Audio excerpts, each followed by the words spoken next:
Welcome, everybody. My name is Todd Story. I'm the Chief Communications Officer for the Clark County School District. What we'll do is we will start this off with Trustee Evelyn Garcia Morales, then followed up with Superintendent Dr. Jesus Jara. Principal Ryan Lewis from Garaheim Elementary School will then speak.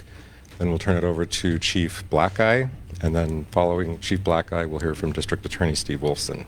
Thank you.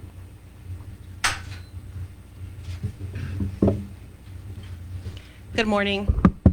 I'm Evelyn Garcia Morales, School Board Trustee, the Board's Vice Chair, representing District C. As everyone is aware, we've seen an uptick in violence in some schools and campuses. While violence in schools is not a new phenomenon, the level of violence we are witnessing is much worse. On behalf of the Board, we want to let you know that we hear our community loud and clear. While violence in schools is not, the school board and the Superintendent Jara are committed to addressing these issues swiftly to ensure that our students and staff feel safe to come to school and education continues to be a top priority. Disruptions and violence by students will not be tolerated. If you need help, please reach out to a staff member before resorting to violence. Our staff is available to support and assist students. Please reach out and utilize them if you are struggling. On a very personal note, I want to share that as a mom and aunt of many students in our school district, I know how worrisome it can feel to send our kids to school right now. I'm going to encourage all of our parents and guardians and adults to check in with their young people. Our students need to know that we care about their well-being. I ask my son every day, what is the best part of your day? What was the most challenging part of your day? And where did you see kindness demonstrated by your teachers or peers? These questions really allow me to look for subtle cues that he either had a really tough day or he had a really great day.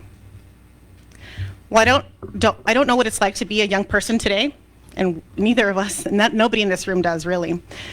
I know that we've all experienced this collective trauma and are carrying our own anxieties around it. And this is no different for our young people. It's okay to feel sad. It's okay to feel anxious. It's okay to feel stressed out. As adults, we get to model the behaviors that we want for our students to display at home and at school. And I implore our parents and guardians and all adults who interact with young people to please talk to your students, engage their well-being every day. Now, Dr. Jara can explain the details of what will be happening across the district. Dr. Jara? Thank you, Vice President Garcia Morales. Good morning. The uptick in violence we're seeing across the district, across the community, and across the nation cannot continue. Our schools must be a safe place for our children and for our staff to learn and to teach. As I stated a couple weeks ago at the State of the Schools, student-on-student violence and student-adult violence that have recently made headlines in our community and beyond, the aggressive actions we see mirror the increased violence occurring in our communities across the country. Our children need their parents, their guardians, the community to support and encourage them in healthy ways of dealing with their emotions. So talk to your children, be involved, and show them you care and support them. We know that our kids are struggling because of the stress, anxieties, and isolation of the pandemic, but violence is not and will never be the answer.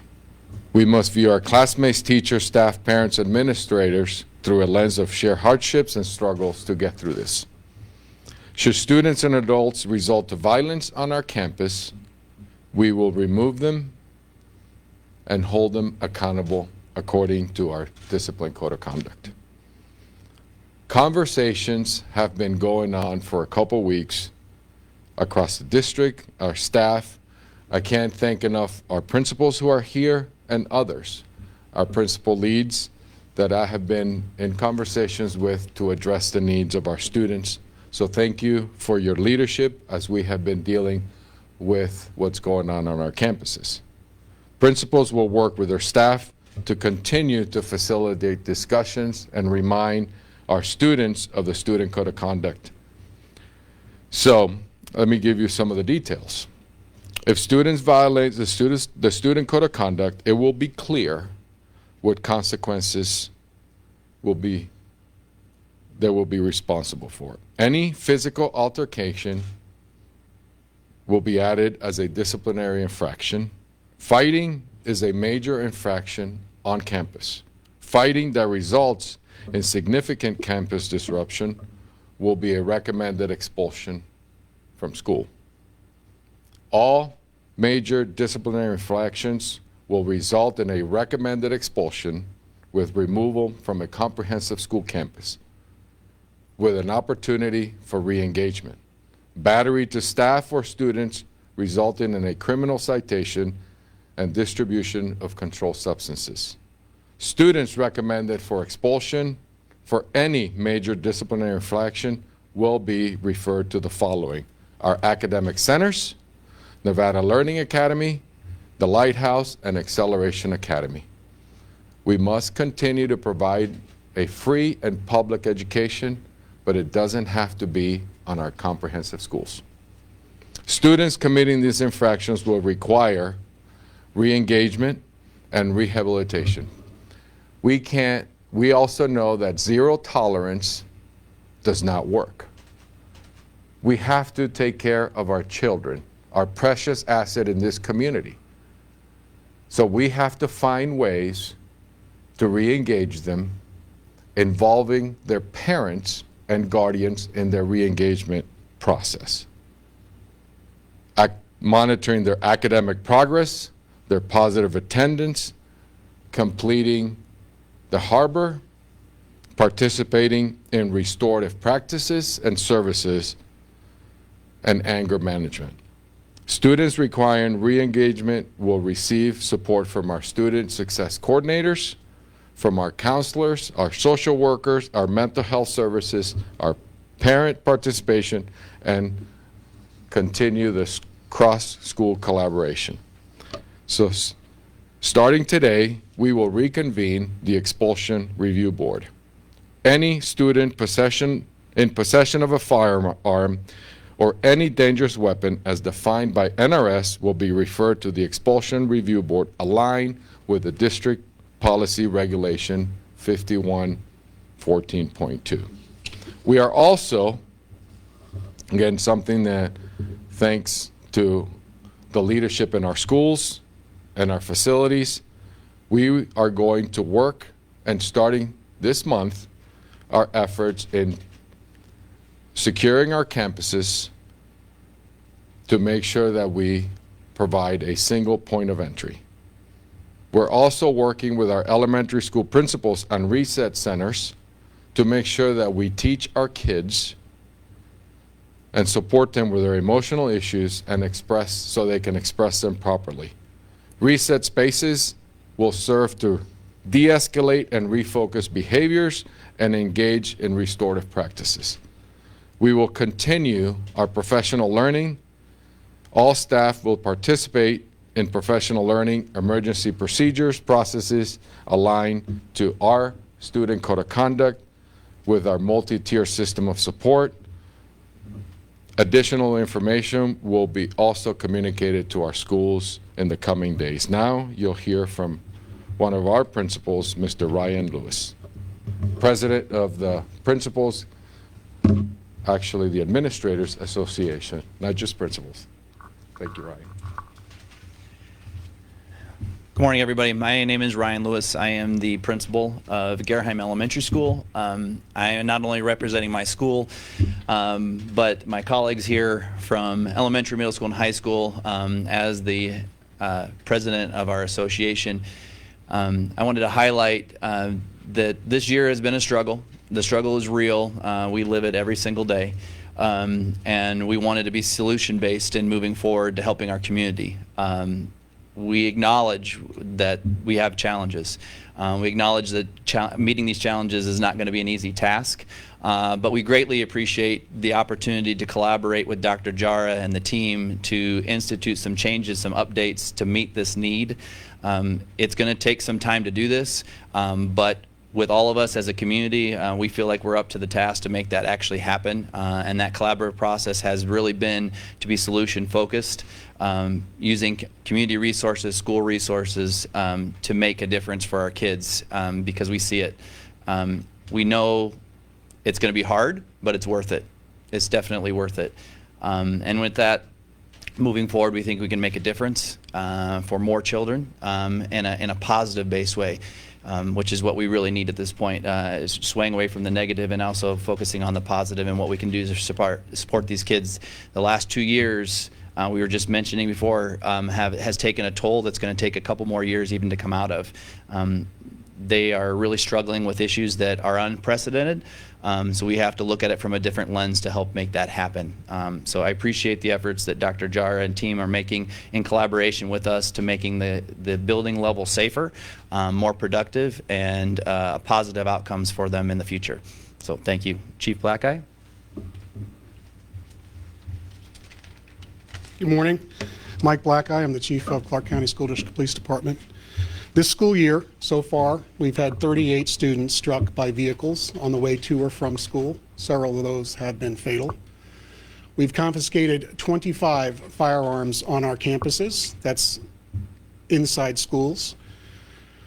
We've had over 1,000 logged citations and arrests from our officers since January of this year.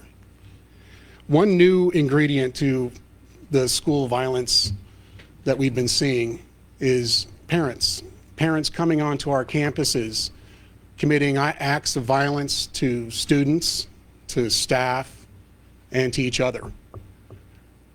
That has added to the already high number of student acts of violence in our schools. As you already know, we've reported 3,000 assaults and batteries and fights since the start of this school year. And we're approaching spring break. We're approaching the end of the school year, and typically our history shows that that activity increases.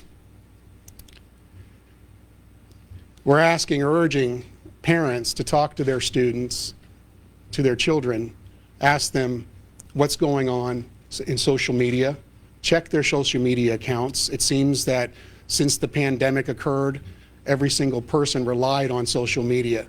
And everyone's been an expert in uploading content to, show what they're doing, what they're experiencing. And that's what's happened this school year. It's been a high rate. And as you know, constantly you're seeing uploaded videos of fights and incidents happening on our campuses. Parents, please talk to your students, talk to your kids, find out what they're doing, who they're talking to, what their friends are doing. That'll help. Make sure that they're portraying what you believe your children are portraying to you online, if they have a different type of persona that they're trying to put forward out there. So we're asking, please, talk to your students, talk to your kids. I think that will help. Also talk to them about the violence. We're big on mental health, on addressing those types of incidents. Society is not stable right now. We have the war in Ukraine going on. We just came out of a pandemic where social isolation was basically all of us lived through that. And our kids need help. And we're giving them all the help that we can possibly give them, but we need parents to actually be involved in that as well. Next, I'm going to have Steve Wilson come up and talk, but before I say that, Superintendent Jara talked about not tolerating violent acts in our schools, and that'll continue. So with the help of Las Vegas Metropolitan Police Department, Henderson Police Department, and North Las Vegas Police Department, we're working every day to ensure that the schools remain safe places for our kids to learn. Thank you. Steve Wilson. So before I talk about a very serious subject, I'd like to make a quick observation. Dr. Jara, thank you for inviting me today. A number of years ago when I was in school, I was always called on last because my last name began with a W. Some things don't change. So thank you for allowing me to speak. The district attorney's office works in a collaborative partnership with the school district and the school police. My lawyers are available 24/7 to respond to schools and to answer questions. But I can tell you right now, school violence will not be tolerated. And that comes in many forms, as been mentioned. Students, staff, teachers, parents. If there's violence on or near a campus, it cannot be tolerated. There must be consequences. Ironically, the number of incidents hasn't increased that much, but the type of violence has increased. The number of violent incidences are on the increase, and that's what's brought so much attention to this problem. Guns on campus, in my opinion, there should be the severest of consequences. Guns should not be in the hands of students, period. I can't say it any more simply. Guns should not be in the hands of students, let alone being on a school campus. When I went to high school, if you had a beef with somebody, the little street fight or whatever occurred off campus. I lived down the street from a neighborhood park, and that's where students would go and duke it out a little. And that happened once in a while.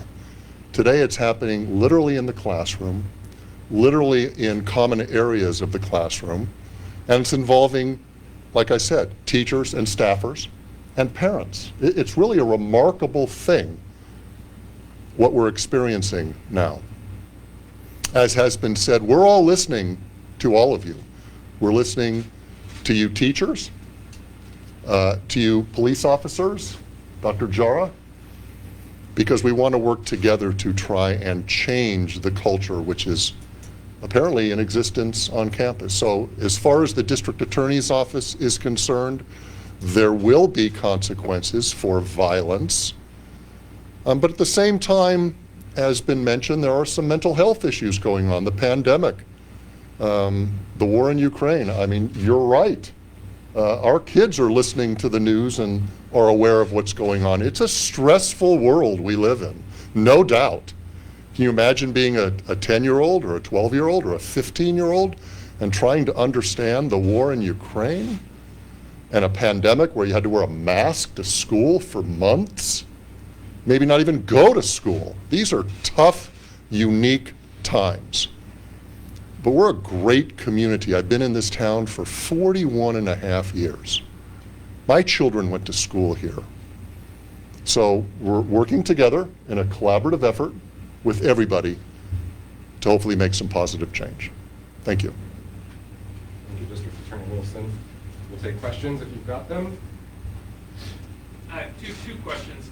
Can you give us an idea of the scale of these changes? I mean, you mentioned mandatory expulsion. If this policy had been in effect since August, how many more expulsions are we talking about? Is it dozens, hundreds, thousands, assuming no behavioral changes?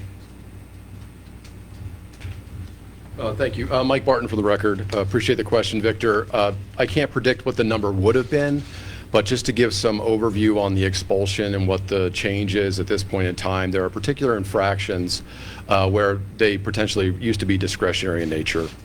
And now, as we've said before today, a recommended expulsion infraction for particular instances, including major fights on campus, campus disruptions. But as far as speculating how that may have influenced the expulsion numbers, it's hard to say, Victor. And my second question is, for almost a decade, and certainly since the start of Dr. Jara's tenure, CCSD has intentionally been trying to discourage expulsions and suspensions, and as everyone here knows, violence has increased as discipline has dropped. Is this change an acknowledgement that that approach is wrong? So let me help clarify, because you made two comments. For over a decade, I've been here 4 years, Victor. So let's clarify the record.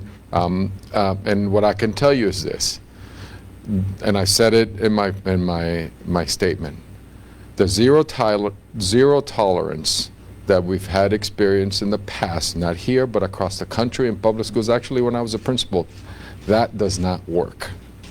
What we are seeing, and the work that we have been doing in collaboration with the District Attorney's Office, with the Department of Juvenile Justice, is really about changing behavior. Right? Changing, hold on, let me clarify a couple things. So it's about changing the behavior of our children, because throwing them out on the streets, it will be now for our police and for the metro and for the sheriff to have to handle. We have to provide an education. So the work that we have been doing, not that it's not working, we got to think about it. So I got here a year before the pandemic. We started professional development. We are doubling down on the professional development. Some of the comments that I made is really about re-engagement. So we as a community and as a school district we're doubling down on providing the mental health support for our students. We're involving parents in this conversation to re-engage them and give them the tools necessary so they stay in school. Now, does it have to be in a I was very clear, it doesn't have to be in a comprehensive school. Some students may need a smaller setting, and as we provide a high quality instruction.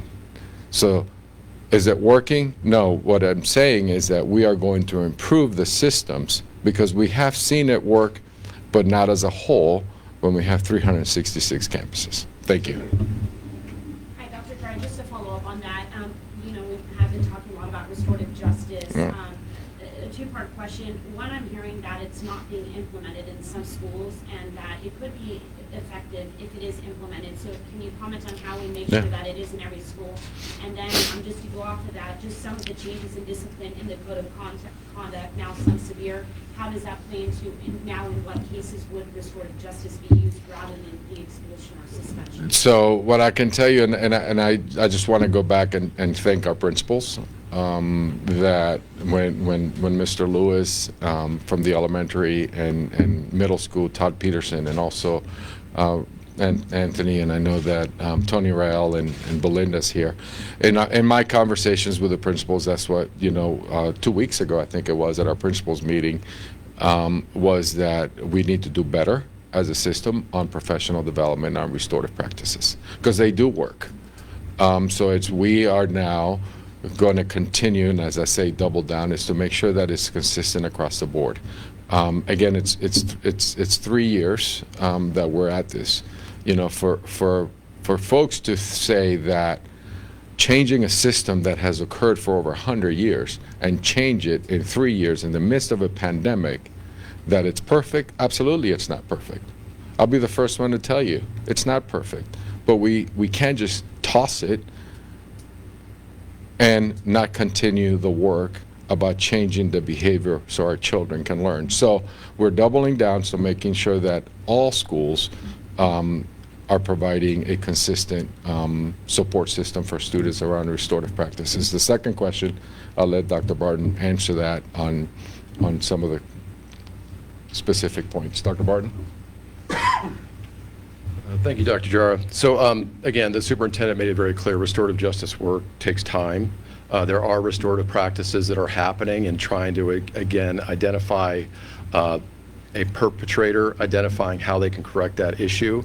But let's be very clear, some infractions that we've mentioned today will not involve restorative work.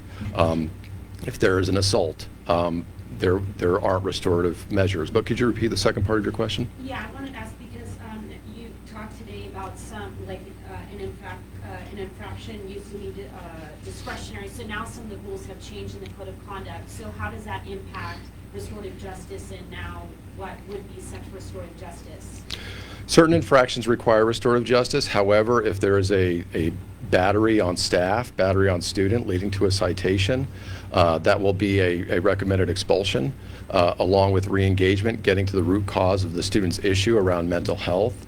But as far as restorative work being involved in that kind of a case, for instance, that may not occur, because honestly, to sit down a victim with a battery incident with an adult or student that's been battered, to sit down with a perpetrator, not appropriate. So, but definitely restorative justice works, but it works at those other infractions where there may be a minor physical altercation or a minor fight. The reality is that's where restorative would work in identifying through the perpetrator, really going deep down inside on how they can correct their behavior and do better in the future. Superintendent Jara, you said we have to find ways to re-engage them, involving their parents and guardians in their re-engagement process. And as you mentioned, you're looking to bolster consequences for Mhm. students who commit any kinds of acts. Right? Yeah. So something that's come up in me talking to people who work for CCSD is it kind of depends on the school whether RPCs are being conducted, required parent conferences. And these are when teachers can say, hi, Ms. Jones, will you come to my classroom? And this is a required thing for, if their student has committed an act. Right. You say you're doubling down on this, so does that mean that there will be more increased oversight on ensuring that RPCs are happening in each and every school across the board? So when I say doubling down, I think it's more of what I'm talking about, some of these other opportunity and courses to involve at some of the infractions. When you're, look, the first level of, I would say, support for families is if there's issues at home, if your child is not doing homework, that doesn't want to go to school, call your school. I mean, your teacher, the counselor. I have 100% full confidence in our leaders that they are here to support our students. So that is your first level of defense. As a parent, having the Trustee Garcia Morales said it best. It's having that conversation. If you don't want to come to school, don't want to do homework, there's a reason. Call the school, call the teacher, the counselor, and find out the why, right? So that's always going to be. I used to say to my teachers, I said, if you're seeing things that are the students are acting a little bit different, is make a phone call home. It doesn't have to always be negative. It's got to be a way to engage that family. So that is also where I'm going to be an oversight and monitor. Absolutely not. I have full confidence in our principals that they're going to continue to provide that support at school for our parents.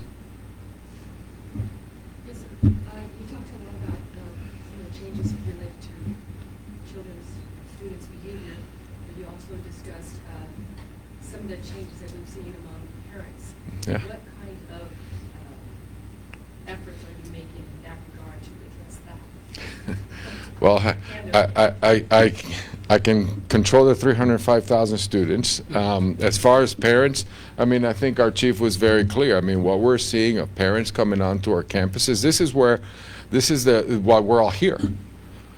As a district, we need the community support. If you have an issue, even as adults, call and get help.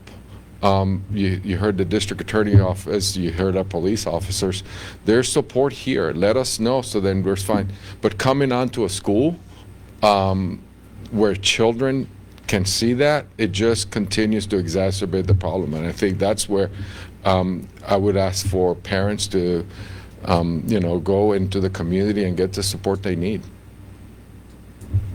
Superintendent, I understand a couple of years ago, the school district addressed the issues of gangs in the schools. Do you know if any gang element is connected to the issues of guns? Chief?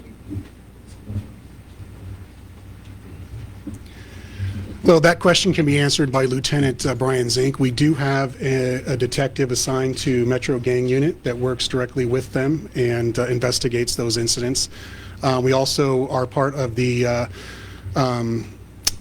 Crime Gun Intelligence Center with the ATF and Metro, where each firearm that is confiscated off school property is then delivered and immediately evaluated by that group. So we get an immediate result on the activity surrounding that firearm. Can I go further on? They were talking about the safety aspects and having the one entry point.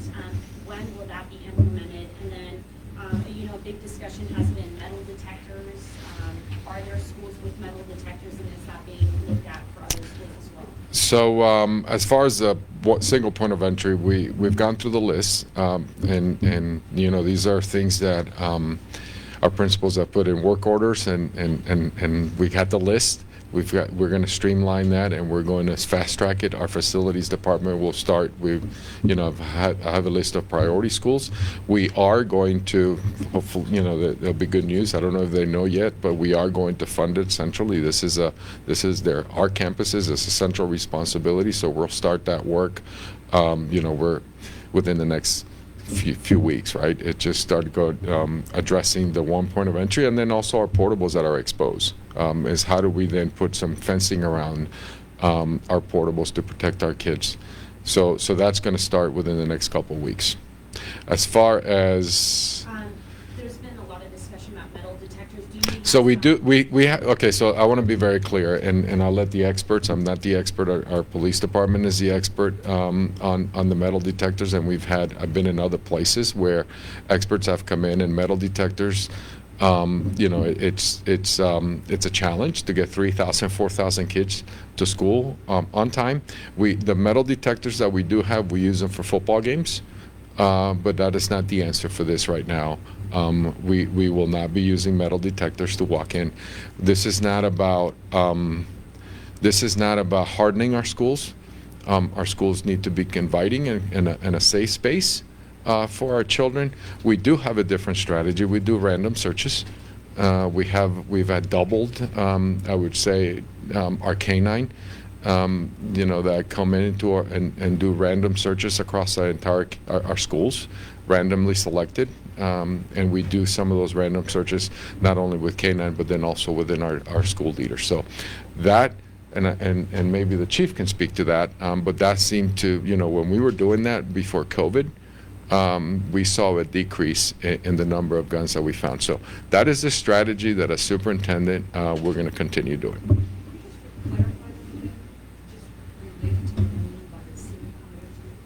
So basically, we're looking at our facilities because we have open campuses. We have. I think Principal Kevin McParland is here from our review. They're open campuses. They're beautiful campuses, but it's just there's too many kids coming in and out, and it makes it that more of a challenge. So we're going to then put some systems and fencing. I'm not the head of the facilities here, but we're going to find ways to make sure that we limit all the entry points, so then all the kids come into one campus. We have a list of schools that are wide open. We have some already that are in that point. So we're looking at that list, and we're going to expedite the process there. Can you elaborate more on the expulsion review board, who it is made up by, and what exactly are they going to do? Thank you for the question. So the expulsion review board is set in policy, and it's comprised of trustees. Trustees typically haven't been involved in the due process hearing panels, but the expulsion review board has trustees as members, board of school trustees, retired administrators with knowledge about disciplinary practices, and they hear cases, and that's where determinations are made. There are multiple levels of due process for students in the district that lead up to an expulsion review board, but ultimately with the firearms, we're going directly to that expulsion review board because of the serious nature of those infractions. Will we be restoring some programming that has been cut in recent years, such as behavioral school enrollment and dean positions? Behavior school enrollment. Thank you for the question. Again, Mike Barton for the record. We have seats available at academic centers, as we call them, behavior schools. We've had a reduction in the number of behavior schools over the last several years. As far as the dean question, we've pivoted that role to a different position in the district where it's more of a less punitive role, but they're still involved in discipline. But again, they're interacting with counselors, mental health professionals to ensure that we're getting to the root cause of behaviors. And that was a change that we made 3 years ago with the pivot of that dean's position. That's correct, yes. We don't intend to reinstate deans at this time. This role is a relatively new role, but again, it's focused on getting to the antecedent or the root cause of behaviors, and we're training those folks to be around discipline, but also How do we work with families, students, teachers to promote a safe learning environment? And with the behavioral schools, you will maintain what you have right now. You don't foresee having to open up more spaces or reopen some of the campuses? Great question. We don't. We view with what we've announced today, we have the academic centers or behavior schools that will be utilized for infractions. However, we also discussed earlier the Nevada Learning Academy, where there are options online, and there will be services for re-engagement provided even with those opportunities that are temporary disciplinary placements. Superintendent, if you can talk a little bit about just the frustration in general for the school district. You know, how did we get here? And moving forward, how do you also, or what message do you have for your staff to lift up the morale? Because a Yeah. lot of teachers are just scared about what's going on. So it's a great question. Well, I couldn't predict the pandemic in my years of study. I never predicted that we would be in this situation. And I never predicted that we'd be at this place where we are today. Not something in you know, my principals who are here and schools and staff. It is frustrating. It's not. It's the hardest thing I've ever done in my career. Leading a school district through a world pandemic that the entire world shut down, the economy. When we closed schools, I thought it was going to be 2 weeks. And we're going to be back and reopen schools. Then it came, you know, through months and months. So when we opened, we were all excited. I said March 1st of last year, when we saw our children back in school for the hybrid, it was the best day that I've experienced. Coming back, seeing kids in school, seeing our teachers, and our principals, giving it all. And also opening up a school system as big as we are. I'm proud of the work that we've done with all our bargaining units. I said this last night, because there are school systems that open and shut down, and they're in current lawsuits with their unions. Our union stepped up and said, we're going to do this safely for our staff, but they understood how critical our kids needed to be in school, how important that was. And then we opened up and we saw, I would tell you, we saw our kids struggle because they were home and isolated. They were on computers. You know, that and my colleagues who are here, the principals, said that to me. We've never seen some of the behavior where kids were at home unsupervised in some cases because parents had to work.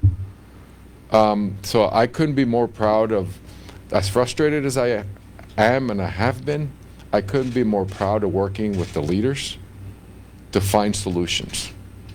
As they came in and said, boss, Soup, we're seeing this, and how do we address it, and coming together. So I ask our teachers, our staff, our 42,000 employees, I thank them for their work.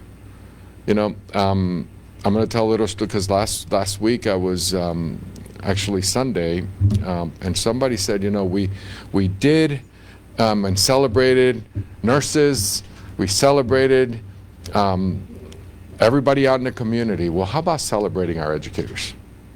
We never closed down. We shifted to distance ed. These folks still delivered education, but just from home. For the 5th largest school district in the country to do that is remarkable, right? So I just say to this community, celebrate our educators, because when this school system closed down and this community closed down, we served over 21 million meals to this community. And they're tired, but they're coming in and showing up, those who are coming in. So there is a level of frustration, but you know what? You can't can't give up, because our kids need to be educated. So tell the teachers that I hear them, and this is why we're all here. Our parents, be part of the solution so we can help our kids get to where they need to be. I have a two-part question. First one is, can you just clarify a little bit more about the expulsion process? So are these all fights across the board? Dr. Barton. Subject for expulsion, or how is that going to be determined? Thank you, Superintendent. Thank you for the question. So the expulsion recommendations will be around the campus disruption. If a fight is determined to be a major fight or a student that's been involved in multiple fights or attempts to try to bring others on campus to fight, that will be deemed a campus disruption, and again, as stated before, will be a recommended expulsion recommendation. Fights typically are major, and those could lead to a referral to a academic center, as we described. Physical altercation, which is being added to the code of conduct, is more for minor infractions. But the reason for the change in the code of conduct swiftly right now was, again, to highlight that campus disruption, where those major fights occur, will lead to a discretionary expulsion recommendation.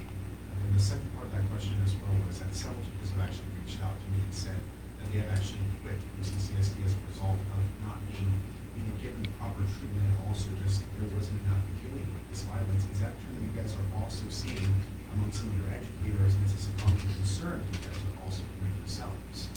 Our focus is obviously our staff, our employees. Their safety is paramount, along with our students. So as far as talking to students, talking to our employees, I think that we've had several meetings with student groups.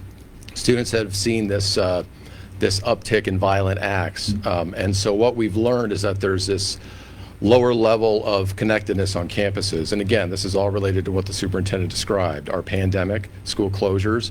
So how are we building bridges back on our communities to make sure that students feel connected to those staff that you mentioned? So we're working really hard to ensure that, number one, our schools feel safe for students and our staff. Thank you, everybody.